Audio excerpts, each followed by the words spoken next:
Well, good afternoon, everyone, and welcome to our first webinar of 2022, Getting the Best Out of Your Teams and the Importance of Two-Way Feedback, another big topic voted by yourselves. Because I haven't spoken to you all yet this side of the new year, and yes, it is still okay for me to say a very happy new year to you all. And no, I don't care if it's too late in January to say it. I'm all about sharing positivity and nothing but good vibes in this webinar. We've had a really good response to this webinar, and I think this is probably something to do with our incredible guest speaker, Ian Pettigrew, who I'll be officially introducing to you all in just a few moments' time. We will give it just a couple of minutes to let everyone jump on and join the webinar. So whilst you are waiting on everyone to join, do click on the chat function and say hello to one another. In the bottom hand corner, you'll see the chat function of your Zoom screen, and introduce yourself, perhaps tell us where you come from, and perhaps introduce what your organization does. A really good opportunity for you to market to other people if you are in a commercial capacity. I think also, just to make you aware, if it's the first time you've been using Zoom, I assume it isn't after 2 years of the pandemic, but there's a Q&A box at the bottom. We want this webinar to be led by yourselves effectively. I've got lots of great questions to ask our guest, but the more questions that you bring, the more practical advice and top tips you're going to get, I'm sure, based upon the questions that come through. Of course, aligned with getting the best out of your teams and to the importance of two-way feedback. I'm sure Ian can answer some other questions around there, but let's stick to that topic today. So just to make sure you're all awake and whilst everyone is coming on board, whilst we're waiting for our final audience members, I thought it'd be a good idea to share 3 interesting facts with you all. And Ian, you are able to guess these as we go down.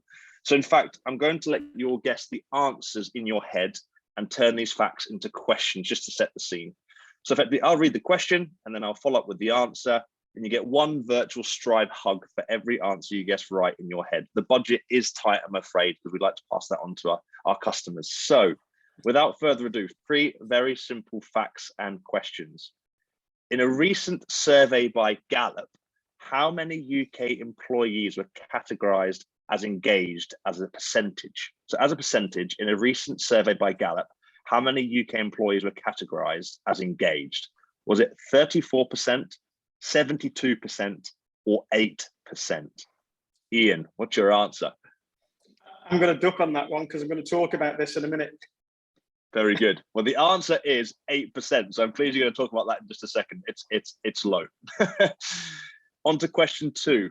In a recent report, what percentage of HR leaders believe that regular surveys and check-ins with their employees are essential for engaging their employees? Is it 93%, 89%, or 72%, Ian? Go for the middle one. You're absolutely right. That's why you're the expert, 89%. I haven't shared these with you. I can assure everyone in our audience. it was a guess as well, Michael. A great guess. And finally, question 3, when employees feel heard, they are what times more likely to recommend their place of work? So when employees feel they are heard, are they 5 times, 12 times, or 3 times more likely to recommend their place of work? Ian. I'm going with 12. Because if it isn't that, that's what it should be. You're absolutely right. It is 12 times. So thank you very much indeed, everyone. You're all winners on that, and there's no prize, unfortunately. And if you did get 3 out of 3, please do drop it in the chat and we'll say well done at the end. But a big welcome to Julie Edwards, HRD of Orchard Care Homes, and Adam Bexton. Welcome to you both, and welcome to everyone joining. But let's make a start, because it appears that our audience are all here, Ian, and I'm looking forward to introducing you and the conversation that we're going to be having in just a moment. So, welcome everyone. For those of you that I've not had the pleasure of meeting yet, my name is indeed Mike Brennan, co-founder and CEO of Stribe, and a very little introduction to Stribe is we help teams to be heard, taking their small insights day by day, leading to real change that matters. We work with both private and public sector organizations, small and large, and our platform enables organizations to collect real-time insights from their people, which helps organizations to achieve their key priorities. Most recently, we supported one of our customers to become a Best 100 organization to work for 2021 with a 3-star world-class rating for employee engagement. By using Stribe, they're able to listen to their staff in a more regular way, and collecting real-time employee insights through pulse questions enabled them to reduce their stress-related absence rates by 7.5% and reduce their staff attrition rates by 3.7%, whilst increasing employee satisfaction and engagement. Today, we're going to explore how to get the best out of your teams and the importance of two-way feedback. And I do hope the next 40 to 50 minutes are really valuable in terms of helping you to understand some insights and some practical tips to take away on the topics, particularly of teams and two-way feedback. I have lots of questions to ask our fantastic guest speaker, but we'd like you, our audience, to ask as many questions as possible because it really supports a rich and open session when you ask the questions. You will see, as I mentioned at the start, but if you just joined, there's a Q&A box in the bottom right-hand corner at the bottom of your Zoom panel. If you click on this link, you'll be able to ask us a question and we'll do our best to get through as many questions as possible. If you do see a question that you want to be answered quicker, just click on the upvote button in the Q&A box. It'll take it to the top of our list. The more upvotes you get, the faster we will answer it. It's as simple as that. So to set the scene, getting the best out of your teams and the importance of two-way feedback. Great two-way feedback helps you to get the best out of your employees, making them feel more supported, engaged, and recognized. This is especially important at times like today, where more and more employees are spread out, working from home and interacting less with one another. To be able to collect valuable feedback, leaders need to create an environment where employees feel empowered to speak up and offer their thoughts, opinions, and ideas. This is a great starting point, but to really make the most of feedback, leaders need to realize that engagement through feedback is indeed a two-way process. Once managers have had their one-to-one conversations or completed their employee surveys, they need to act on their information if they want to be able to create positive workplace change. There are many different ways in which you can develop a great culture of feedback, and one of which is through employee recognition. And studies show that 50% of employees believe being thanked by managers improves their relationship and builds trust with their superiors. To build a great team, it's important for those in charge to engage, empower, and indeed appreciate the employees, all of which can be done with effective feedback.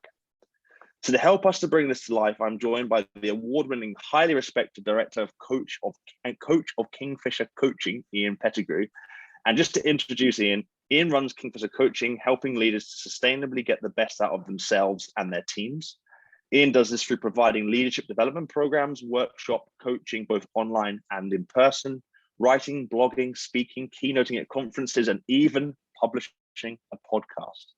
Ian is also a Gallup certified strengths coach and a member of the Association for Coaching, and he has a deep expertise in Gallup Clifton strengths, in strengths-based leadership and resilience. Alongside Ian's work at Kingfisher Coaching, Ian is a member of the teaching faculty for the Digital for Health Leadership at Imperial College London and serves as a trustee on one of the boards of Hope for Justice, a global anti-slavery charity. Prior to founding Kingfisher Coaching in 2009, Ian spent 20 years in the chemical and pharmaceutical industries and has extensive senior experience in leading digitally enabled change. And a final point of note, because that's not enough, Ian is also the co-founder of Connecting HR Manchester, and this is where I first met him, in a pub in Manchester at one of his Connecting HR events.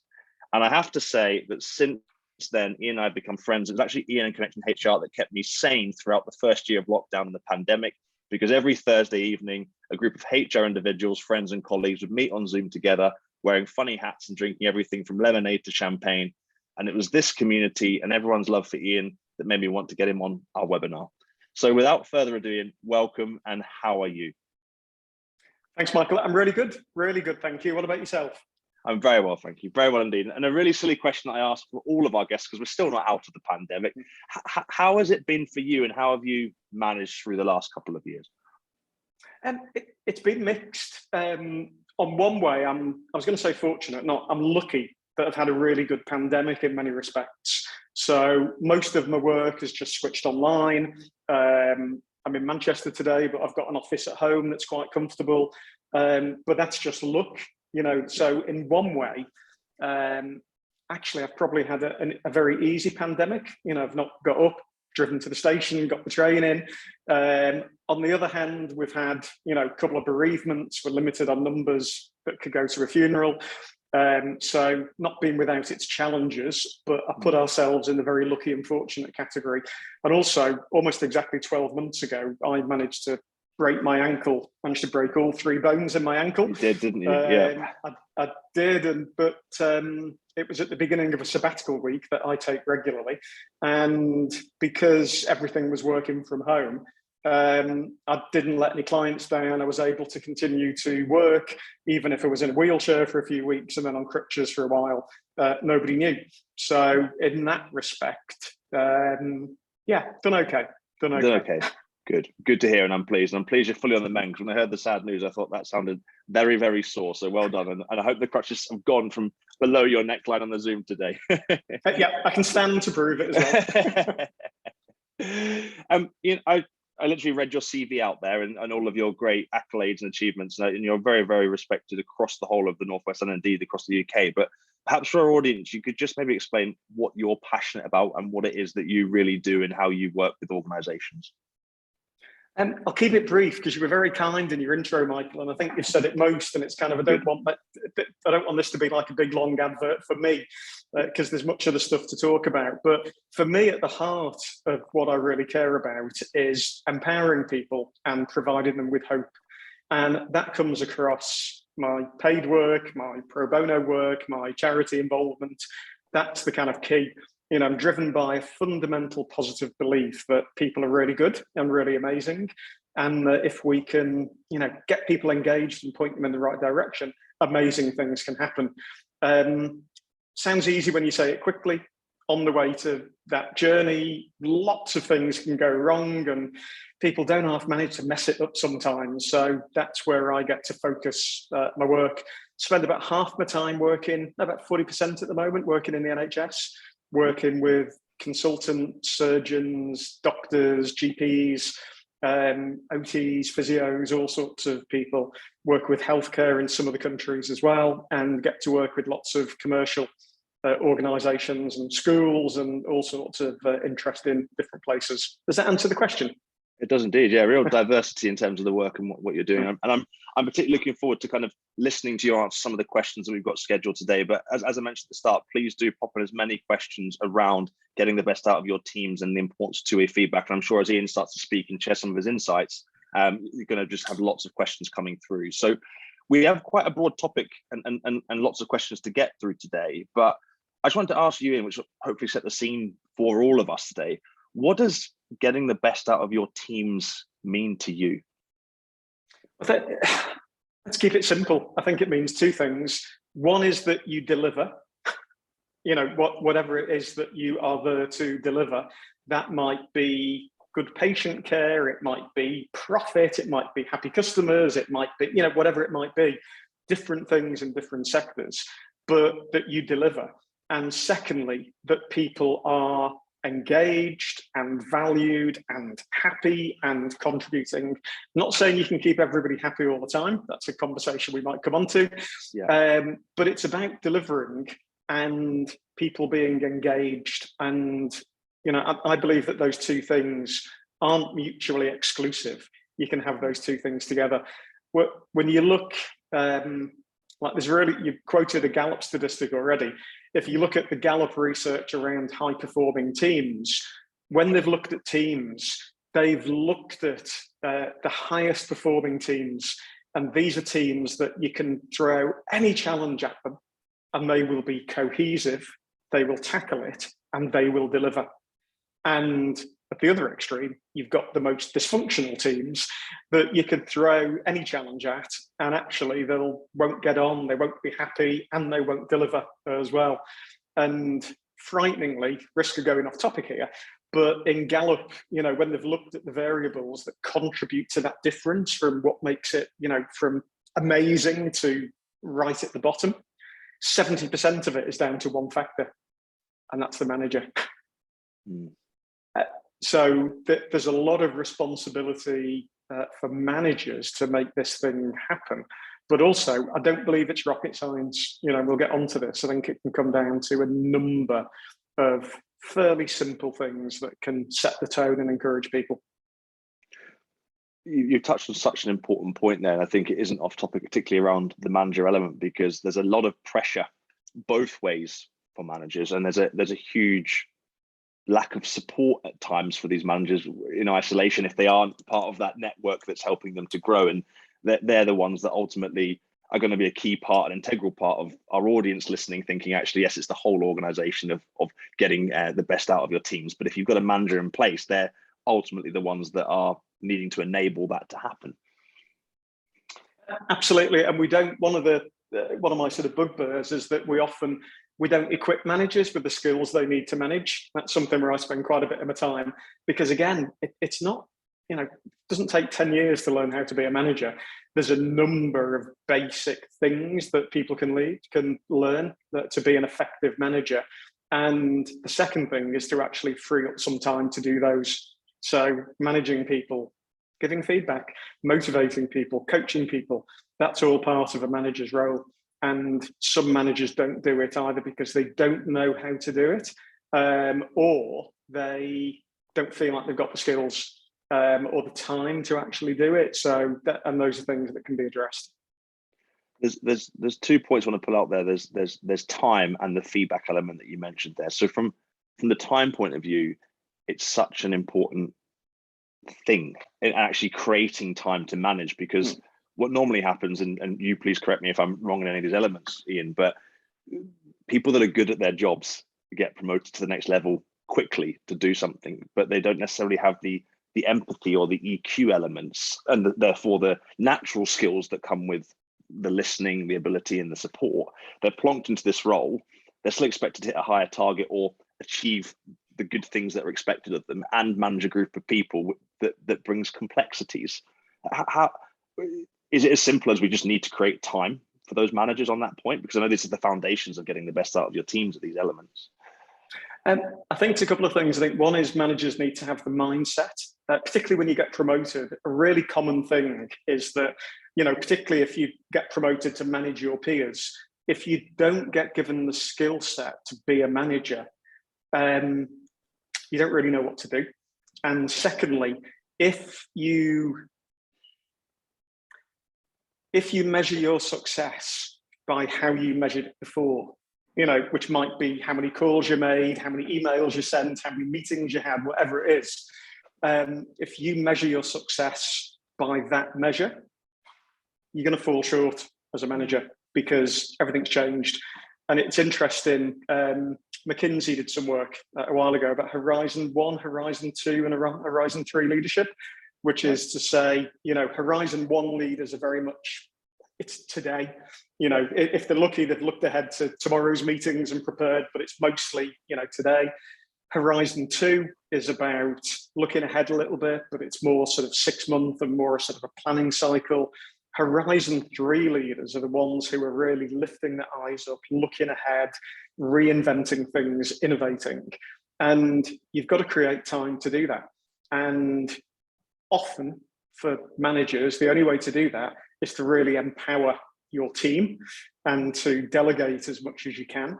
And the way to do that is you need your team to be able to rise to the challenge. So there's a whole combination of empowering people, supporting them to grow into the roles, giving them the headroom, supporting them, which should free up your time to actually do what you're there to do as a manager. Otherwise, you're going to be too tactical and you're probably going to get feedback that says you're not strategic enough, although we could have a long debate about what that means. I think that's the first top tip for everybody. We're all experts in our fields, and the audience coming on will be just interested in these particular topics and how to further support themselves. I think it's almost like you said, 2 parts there. Going back a step, asking yourselves, have we created time and support and the development of skill sets for our managers? And if not, that's step 1. And the other thing is the empowerment and element of that, and making sure that those managers you're putting in place are ultimately want to be the managers and are aware of what's going to happen. Ian, can I just add, Michael, to that? The other thing I'd say is make time for what matters and what's important. And that's not necessarily what's urgent today, but what counts for the future. So if you look sometimes at, leadership meetings, you've got let's talk about the detail, let's talk about the detail, let's talk about the detail. And then if we've got time, let's talk about strategy and AOB. And actually, we need to make sure we are investing time to focus on those things that aren't urgent today. It's like that Eisenhower prioritization matrix. We've got to make time for the stuff that isn't urgent, but is really important in the longer term at every level. And I think the point you touched on there is a really valid point to make, is around the inputs versus the outputs, the new way of measuring what we're doing. And we as an organization have changed that. You know, I very much, growing a startup in the smaller end of organization size, was focused on the inputs. And that physically was not possible to support the well-being of my staff and to ultimately have trust with my managers and my teams to deliver. But by turning around and saying we all need to get to the same end point of Horizon 3 and measuring what those outcomes are, how we get there is the trust to do it. That actually naturally gave us the time as an organization. And I think it's important to think about that, Ian, isn't it? In terms of, okay, if you're going to look at the way of measuring, the outcome's the outcome, right? It's how you measure it as an outcome or an input. But by actually changing the shift at times, you can create the space and freedom that you feel you haven't got in the organization. Absolutely. Good. You also touched on feedback. How important is part of this getting the best out of your teams? And this is probably quite a loaded question in terms of the importance of two-way feedback, but how important do you feel it is to collect regular feedback from your people, if your leadership, to your managers, to your employees? Is it important? So I'll give you a short answer and a longer answer, if that's okay. Both, please.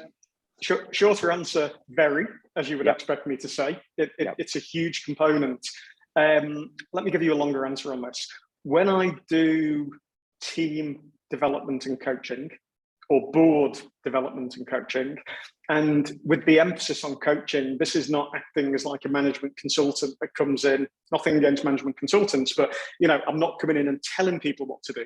I'm helping them to get the best out of themselves, because people are the expert in themselves. You know, as an external person, I can't tell them what to do.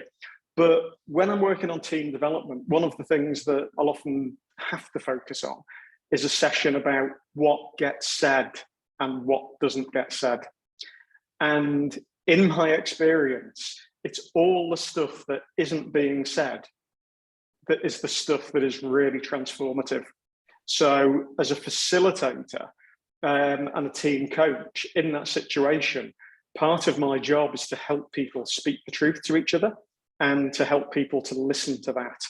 And that's good insofar as it goes. However, I shouldn't have to do that. And I'd rather not do that, because I don't believe you can outsource truth telling. It's not something, you know, I'm not offering a service where you pay me a retainer and I will facilitate the enabling of truth. You can't outsource that. It's something that the organization ought to develop as a capability. Because, you okay if I continue on a rant on this? You please do. It's all, the floor is yours. Okay, because if I'll share a slide in a moment, if that's okay, the single slide I've sent, because in fact, can you put that up, Michael, if that's okay? This is my sole slide that I sent through in advance. Is that showing okay? And can you see that on your screen? It is. Yeah, spot on, thank you. So this was based on working with quite a few senior teams. And I noticed that what would happen is in a team, there's often three things happen. Sometimes people speak truth. Sometimes people avoid the truth, the so-called elephant in the room. And sometimes people lie. And I noticed in teams that mostly it was with a positive intent, you know, a compassionate intent, but sometimes it would be a negative intent. So what I'd see happening quite a lot, maybe with a manager and the team member or in a team, is that I've been quite harsh on this slide. I've called it cowardice, but you would see people avoiding the truth, but with a positive intent. It's kind of, I don't want to upset the person. I don't know how to say this well. So I'm just going to keep quiet about it. And what often happens is when you get that, there's a frustration, that there's a build up of, you know, if I was doing something that really annoyed you, Michael, and you didn't say to me, it's kind of almost, you'd get to the point where it's easy to tip into rudeness. You know, Ian, that's the 75th time you've gone off on a rant on this webinar without letting me get a word in as the host. And it's kind of, you know, it builds up and then it just comes out as rudeness when it's kind of, you're in a bit of a battle where you're just trying to hurt each other. So there's and I'll sometimes use that, anybody's free to use this. There's a lot of that avoiding the truth. And if we can move into that feedback space, it's a much more powerful place to be, because when we don't do enough of that, which most organizations don't, there's two things that let's talk about manager to team member feedback for a moment. Yeah. If there's not enough of that, what happens is that you're denying the employee the opportunity to grow and to improve through giving them the feedback. Yeah.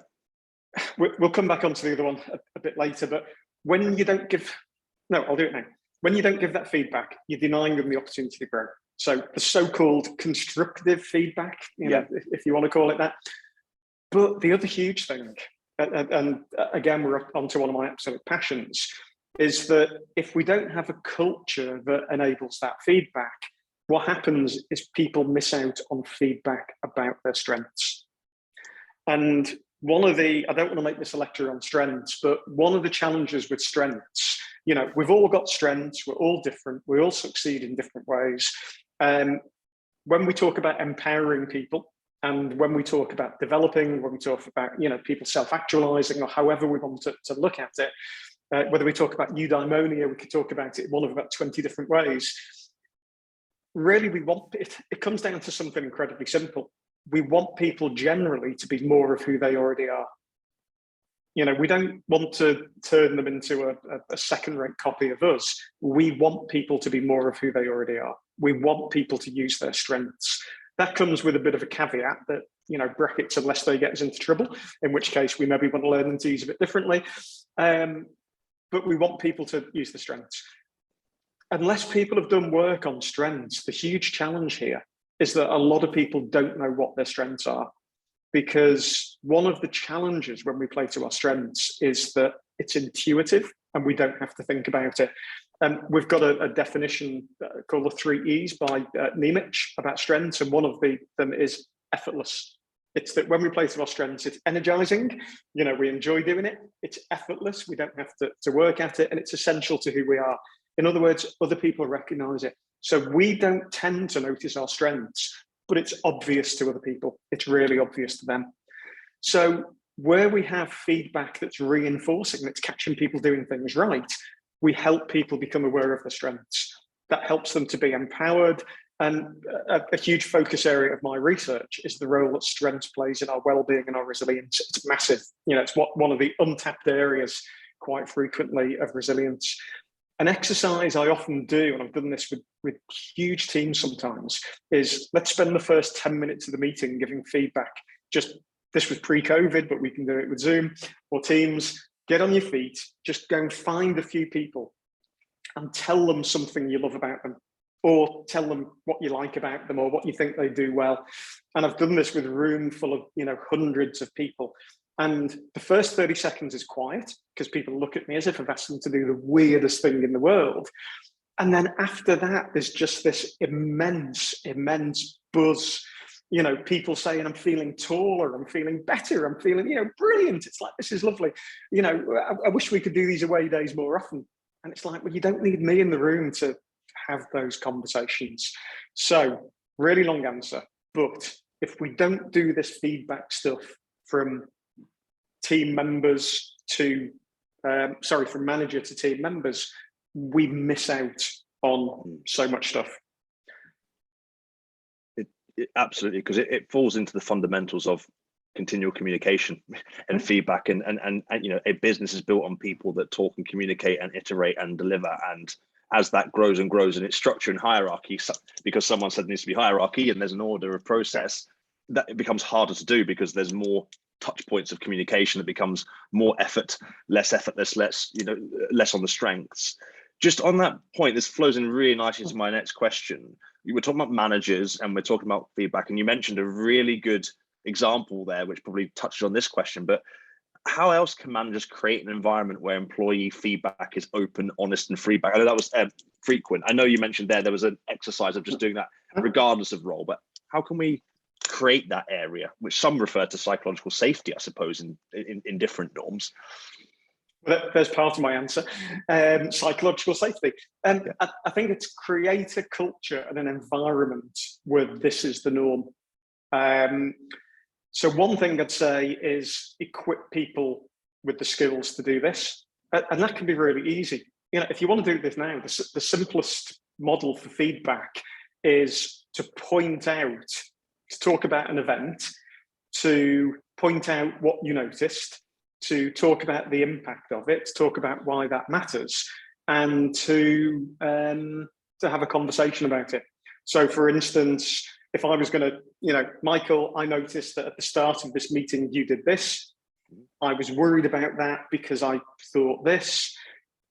What do you think? Let's talk about it. We have a conversation and agree in action.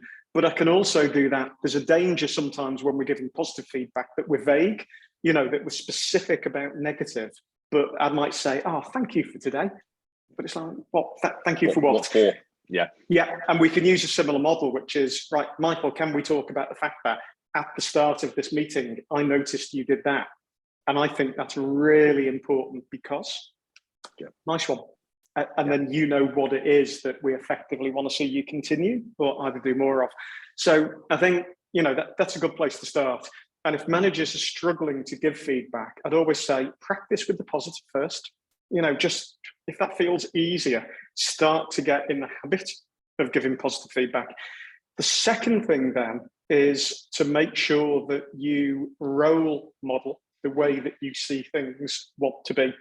So there is no point standing up and saying you want an open feedback culture, two-way communication. And when somebody raises something, snapping at them or taking it personally or shutting them down, because that way you're teaching people to keep quiet. Or, I suspect we'll come on to this, the other bad way to do this is create something where you gather lots of feedback and you never do anything about it. That'll be a conversation in a moment, I suspect. So create the right culture. And for anything, a good place to start, I think, as a manager, is to look at what you're doing and notice what you're training and encouraging people to do.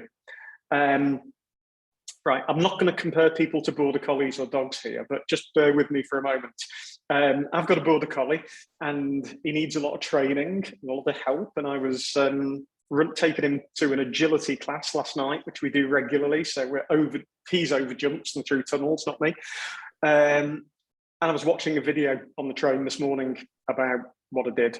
And it's just so interesting to see.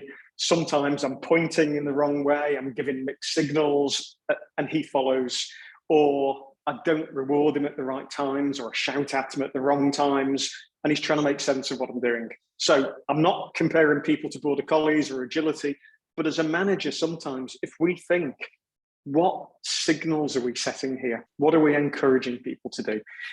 Ask for feedback and ignore it. What are you telling people to do? It's not worth your time. Ask for feedback and shout at people because you don't like it. What are you telling people to do? Be quiet. Think about the tone and the culture that you're setting as a manager, because that's where culture starts. You're absolutely spot on. And that was going to be my next question, which is answer was just around the fact of how can and should managers respond, but it's back to the basics of how do you want to be treated as a human in that aspect. If you were speaking to your family and with your friends, would you speak to people in that way?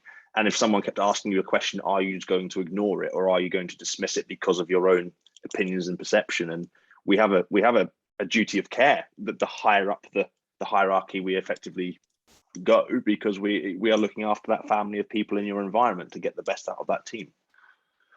Absolutely. And I've seen, it's always interesting as an outsider. It's much easier to see things when you come in and you can see them as an outsider, but I've got plenty of bad examples where I've fallen into these traps as a manager myself in the past, probably still do, I guess. But it's really interesting. You can see an organization doing an engagement survey and not respond or take the action or address things or communicate particularly well. And then they do another engagement survey and the completion rate's gone down, and they do the same again and then do another one and the completion rate's gone down. What's going on?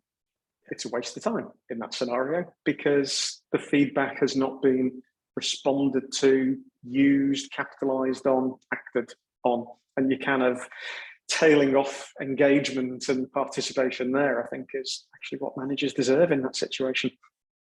That's a lot about what we do as a technology provider, Ian, but that's kind of the sweet spot for us, where you're absolutely right. we tell people, if you're not prepared to do something with the insights and data of the feedback that you're collecting to create that two-way flow, right now it's just a one-way flow of question coming in and data, don't do it. It's more dangerous because people are going to give you that honest trust and opinion and start with the best intentions. And then they're going to be disengaged because they've told you 14 times why something isn't right. And you're leaving that. And then you wonder 6 months later why people are leaving your teams, your top talent that have been included into your organization don't want to be here. And it's a lack of delivery on the two-way feedback cycle. It doesn't just mean manager to manager speaking or manager to team member. It means organization to its whole collective people, doesn't it? Absolutely. And like on this, I was thinking, the question about two-way feedback has made me sort of step back and reflect about this. And what do you need in an organization? Well, we've talked quite a lot about culture. You need a culture of feedback, where feedback is encouraged, where people are equipped to give feedback, where it's welcomed, where it's received. And, then you need tools to help you do that. And things like surveys and sometimes 360 feedback can be an important process. I often facilitate 360 feedback with some organizations. That can be a really interesting tool. And you also need whistleblowing processes as well. And in some respects, sorry, this might sound harsh, when people have to rely on that, I think it's often a failure of culture. We've got something really wrong, but we need that as a backstop so that things can be said if people don't believe they can be heard via any other route. So, and I think all those three things are important. Getting the culture right, using technology that can definitely very much help, and having that backstop as well, for if people do need to whistleblow. I think that's a really good point for us to talk about, Ian. I'm going to flip one of my questions around because it's always looking at the positivities, but I'm sure that your honesty will be able to help with this question. It's from all the work that we work in, it's absolutely too late if someone is using the whistleblowing line or leaving the organization or everything around it. And I suppose what I want to ask you is what are the effects of not have effective two-way conversation in place or two-way feedback loops in place? I know it's what are the great benefits, it's X, Y, and Z. It's more about what happens if you don't have this right that will make people think, oh my goodness, we need to be aware of this. And it depends. And I'm quite long in the tooth. I've been around the block a few times. I'm not going to jump to conclusions. And I was just thinking through a load of organizations, and clearly, I'll be vague because of confidentiality, of course, across organizations I've worked with. It depends what's really going on. That's often a really interesting question with an organization. What's really going on here? So is it that they're not good at feedback, or don't think to ask, or aren't equipped, or don't feel they've got the time?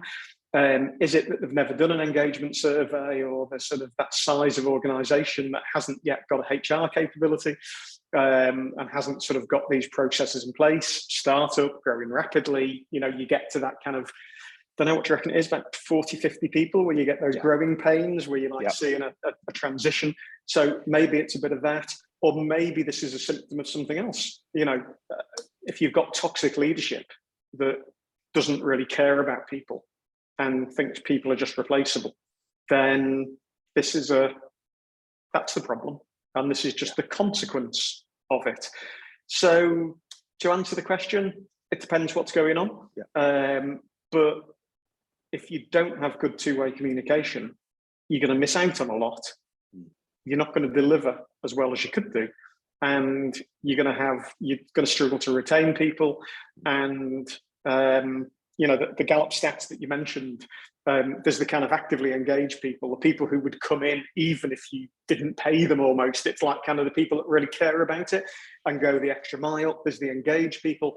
But at the other end, Gallup look at people that are actively disengaged as well. In other words, the people that actually are so annoyed with the organization that they're kind of going to be destructive and they're going to bring other people down around them. They don't want to be there. And you'll get a lot of disengaged and actively disengaged people if you don't do this. And you'll have high staff turnover and you'll be constantly recruiting. And that's not a good place to be. So yeah, long answer to saying, I think this is pretty important. No, thank you. do you have any advice for all of us, and particularly our audience? Two-way feedback, I suppose, is absolutely a lot easier when you're all in rooms or in a big building. And along comes a pandemic that just makes being able to communicate with, you know, your 50 plus, your 100 plus, your 1,000 plus staff in the same ways that you've been used to when you got that model right. Is there any good practice that you can think about or share in terms of how we keep that two-way feedback going when we're in isolation or in hybrid models? Yeah, I don't want to minimize the chaos, but in one way, it's like a lot of the stuff in the pandemic and the switch to working in a hybrid or remote or however you want to call it way. It's about just get back to the, what do I need to do here? And how can I make this happen in this new way? And part of it is about that. You know, what do I need to make happen and how can I do it now? Technology can play a huge part, absolutely, which I'm sure you're pleased to hear me say. And I would say that even if you were providing something that was operating on pen and paper, but tech can definitely help. But the other thing is sometimes there's really simple things, you know, to have a really cultural thing. So like one of the simplest questions that I'm a fan of sometimes that gets people used to reflecting is at the end of something to ask people, how many marks out of 10 would you give that? And what could we have done to make it 10 or to move it more towards a 10? It's I've borrowed that from Jack Canfield, an American author and speaker. And that could be really powerful. You know, at the end of this, you and I could have a conversation, say, how many marks out of 10 would we give this webinar? Let's give our mark. Okay. What could we have done to move it closer to a 10? It's just a really interesting, simple reflection technique that helps to identify both an honest reflection, but also a, what can we do better next time? And it gives the opportunities. And you can do that with anything. So I think there's some simple mechanisms. So what else have I done? Feedback against the values. Done something recently. We're at the end of a meeting. We've all said, how well did we live the values here? Let's work through them one at a time. Let's make sure the values aren't something that's just printed in a, you know, and up on the wall somewhere. Let's talk about to what extent did we live them today? What do you think? What were the examples? What can we do better? So I think make it an overt thing and also technology. I think those two things go hand in hand. I think if I may as well, that kind of that over thing also relates to just making that time. You know, it's also easy to, we can be sitting here and I can say, thank you very much, turn off the meeting and not pick up the phone to say, thank you and recognize you giving up your time to speak to our audience today. And it's almost accepted that's okay because the Zoom's closed, but actually after the day-to-day part of it, creating that 5 seconds to do what you've just said there and to consolidate that and to, as a manager, back to that point again, knowing they've got the right skills to then have that two-way feedback with their team of their 5, 10, 15 people allows you quite simply to look at that. And back to your brilliant matrix model, those conversations feed back into that element of there was positive intent there and there was speaking the truth, or there was speaking lies and there was negative for a problem of the project. Well, and can I just, so let me be really honest on something for a minute. So a bit of learning I've taken away. We had the conversation before we started the webinar. I'm in a co-working space in Manchester today, and I booked a meeting room for this so that I'm not sort of in a noisy space where you can hear the coffee machine going in the background. I booked a meeting room for bang on 1 o'clock. When we joined the call at 10 to 1, I was sat at a noisy desk and I was stood in the corridor, and thankfully the meeting room that the people that were in it before me vacated it 5 minutes early. There's a learning for me. If you're going live at 1 o'clock, book the meeting room from 12:30. That's learning. That's feedback. That's reflection. And that comes back to exactly those 2 points you're talking about, was creating that psychologically safe environment to have that self-reflection, because there's no fear on you sharing that in the first place. That doesn't even happen. And that comes from that culture of feedback. Otherwise, we go back to that point of white lies, of just, sorry, I was late. Bus was running late.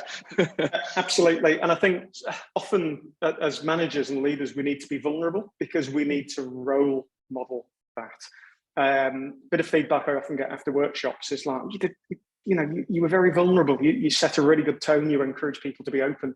Well, it's not accidental. It's kind of very intentional. If you want people to be open, to speak up and give feedback, you need to role model as a leader. And sometimes that's hard. Sometimes when we're talking about things that we don't like about ourselves, or we struggle with, that's not easy. But vulnerability can be incredibly powerful. And if we don't lead by example, what's the opposite of leading by example? It's possibly leading through hypocrisy. So let me again be vulnerable and give you another example. So much of my work is about strengths. It's about positivity. Like, we didn't talk about all the research I'm doing in positive psychology, but that's where I spend a lot of the time. And I'm creating an environment in which I'm getting people to give feedback to others about their strengths. When people give feedback to me about, oh, Ian, I love this, I love this, I love this, I feel a little bit uncomfortable. It's kind of a bit, it's where I've got sort of Teflon shoulders then. I find it a little bit squirmy sometimes, but it's important for me. That's deeply hypocritical. So it's important for me that I role model that. So Connecting HR Manchester, on my 50th birthday, we were all in a pub with an event with about 100 people. And suddenly the lights go down. I become the center of attention. I don't like being the center of attention. And I was presented with something, and there was lots of singing of happy birthday. And this huge sort of wrap thing, and I was like, oh, thanks, I'll take it home and look at it later. They're like, no, you need to open it now. It was 50 good things about Ian. That's the hashtag.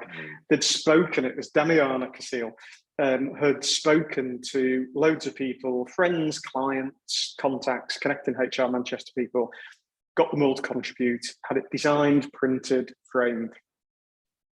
In the minute, I was kind of, oh, you shouldn't do it. I'm embarrassed. Yeah. On my desk at home, to my left, I have this frame thing, 50 good things about Ian. To my right, I have a poster given to me by the CEO of Gallup, signed by him with my strengths on them. And I look at them every day. Even though it's kind of, and that's leading by example. If this is the culture we want to create, we need to lead by example, and we need to sometimes squirm a bit and be vulnerable.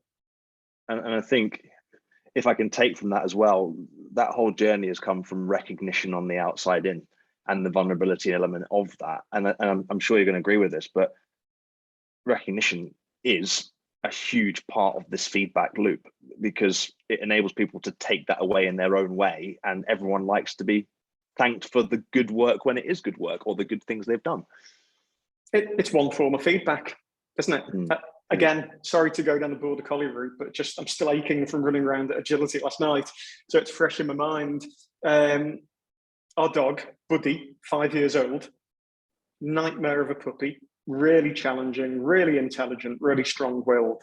Now, everybody's, it's a credit to you, he's doing really well, he's like learning things quickly. How? Positive reinforcement. It's like, what you just did there, that was brilliant. And again, the same works with me. It's kind of, here you go, that was great. Can we have more of that, please? And that sometimes the difficult conversations don't need to play such of a role if we can keep catching people doing things right and rewarding and reinforcing behavior. So, and how, that's your manager's point, because I am quite obsessed with this, because you think about the structures, mainly manager to people. How can we all want to recognize, we can all spot good recognition, but we're all busy. How can managers build that, or this recognition, into their feedback process? Are there any thoughts on that? I suspect you've got lots of ideas about this. Loads of different ways to do it, but I think making it very personal and specific is really key. So if I think about my own journey, I've had times where I've been given a chunk of money, it was like, oh, that's nice. And then I've had times where it's like, go out for dinner with your wife and invoices, and thanks very much. Or I've had a handwritten card, and I've had something that just means a lot because it's being very specific. So some of the most meaningful recognition moments that I've been on the receiving end of, some have probably cost 50 or 100 quid. Some have cost absolutely nothing whatsoever, but they've been very specific and clear. I've had it with like a client that I've coached 5 years previously that's got in touch and just said, you know, let me just tell you what my life is like now. It's totally different thanks to you. And it isn't thanks to me, it's thanks to them. But that kind of feedback, that's, you know, it's the impact that drives me. And as a coach, I don't always get to see that feedback, you know, some years down the road. So somebody making the time to get in touch and do that is really important. So I think it's got to be real. It's got to be meaningful. I'm not the expert in this, but when you see it done really well, it's powerful. It's powerful. I agree, and you know, just from the work that we do, we try and empower that, I suppose, on the larger scale, where you'll have people on the audience sitting today saying, "This is all great, Ian, but this is a lot of time going one to one to one to one in my team," and it's how do we get that kind of balance of both, the umbrella.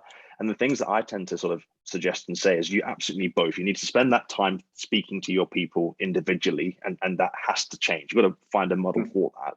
But there's also that positive reinforcement of being able to send those little moments, those little notes. And whether that comes from a platform like Stribe or an email or a written form that's digitally sent, that goes a long way. And I think there's a danger that's sort of been in this kind of speed and pivot of technology where we recognize with a value, a free coffee, cheaper bikes, and that all has its time and its place to do something. But you almost then have an expectation of that culture where you lose the genuine two-way feedback of just not enabling the ability to say, thank you, well done on good job, let's do this again, let's share that with the rest of the organization. And I think really celebrating pockets with an organization helps to build that culture of feedback, not just keeping it if there's one team doing brilliant and one manager. It's how do we take that out and share that like you would with your employee of the month or whatever? It's the same as feedback of the month to build that culture. Well, that's I think what you're touching on there, to give it a different direction, is appreciative inquiry or positive deviance. You know, imagine if your culture is not where you want it to be, but actually there is one team that is exactly where you want it to be and thriving and succeeding despite that. Well, you know, one thing is that you could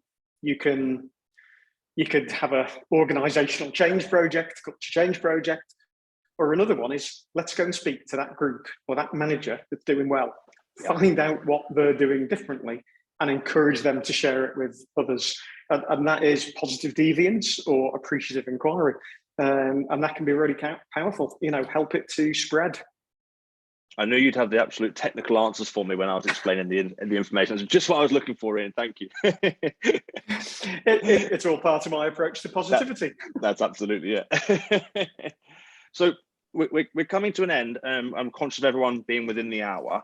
I've got one more question to ask Ian, but if anyone does have any thoughts or questions, I'm sure you've been all just listening to everything Ian's been saying. I have too. I've just been kind of going, oh, should I ask another question? Because I'm so fascinated with each point of his discussions. If you do have any points, any questions, stick them in the chat or stick them in the Q&A box, and please do. We've got a couple of minutes left before we log off. But Ian, whilst people are thinking of their questions, and this last question might help in them to bring that through, what one piece of advice would you give to everyone today to say, if you're going to do one thing starting from today to get the best out of your teams, what would it be? What would you start with? I'm struggling to give you the one thing because I'm going to cheat and put about 3 things. Go for it. You've got time to do it. I'll give you that.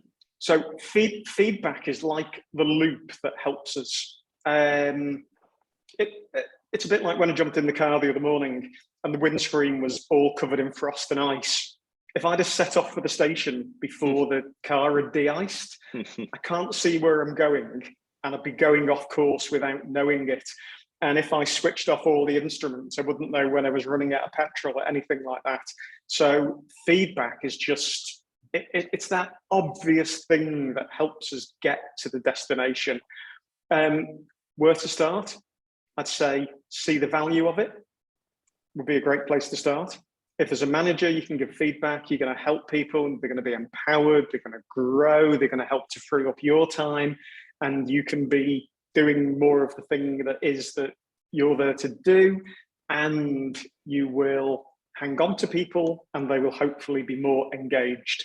So you won't be just constantly recruiting or having to like micromanage people. See the value of it, do it. If you want to do one thing, start with appreciation, start with a positive feedback. Just start getting in the habit. You know, don't maybe go back into work and be a totally different person and have people thinking, oh, what book have they read, or what course or webinar have they been on? But just start to practice catching people doing things right. You know, just start to introduce it, and then maybe learn a bit about feedback and start to look at other mechanisms and think about how you want it to be. So yeah, see the value with it and start. Ian, thank you so much. I'm just checking our channel before I summarize some of the points that I've noted, which I'm sure everyone's been scribbling down. If it's okay with you, Ian, is it all right to share this table with the audience afterwards, just so they've got it in case they've not been able to pull it up? Would that be okay? And we'll link it to you as well. Absolutely. And anybody's free to use that in your work, however you see fit. If that's of help to you, then I'd be absolutely delighted. Brilliant. And equally, and if it's okay to share your details on the follow-up email as well, people might actually want to get you in or have a conversation and learn a bit more about this table. Is that okay as well? Yeah, of course. Brilliant. So to our audience, we will share everything that we've kind of gone through today in a bit of a summary and link back to Ian. From our point of view, we have the technology to support you as organizations to enable positive recognition at scale, to enable to start to collect those insights and feedback. And from our point of view, if there is a concern that people don't feel like they can speak up in the organization or don't want to come to you face to face, start that conversation, then technology can be an enabler of that to help you as part of that journey. But from my point of view, just to summarize some of the points that Ian has said today, and I'm sure Ian will jump if I've missed any kind of the key ones, but point one is see the value of the feedback. That's what's going to be the kind of foundation and the loop of ultimately getting the best out of your teams. That's the what element. Really equip people with the skills, whether that's the two-way feedback, or in particular, we talked about managers and being able to support those managers. And with that, create time for all of this, whether it's yourself needing to think about putting feedback loops in place or looking at insights or speaking to people. Take the time to implement some of these examples that Ian's given in terms of that game that we played about say something positive. That can be done via Zoom, that can be done in person. Try that and use that, but really think about the time and the skills that your people need. Next point I've got written down on number 4 and 5, is effectively looking at that positive recognition. Just you can start by saying thank you, well done. If that's just vague to start with, just get into the comfortability and the habit of it, and then add a few more words and a few more why you're saying thank you and reinforce that. And equally, that will then give you the confidence to say the aspects that aren't working, so that you can then praise the things that aren't working when they're fixed. Number 6, looking at this, is just a statement that Ian made around we want people to be more of who they are. There's a reason why all your people are in your organization today. You hired them, or someone hired them, hopefully in line with your values and your skills and your core. So therefore, you should be trusting, you should be empowering them.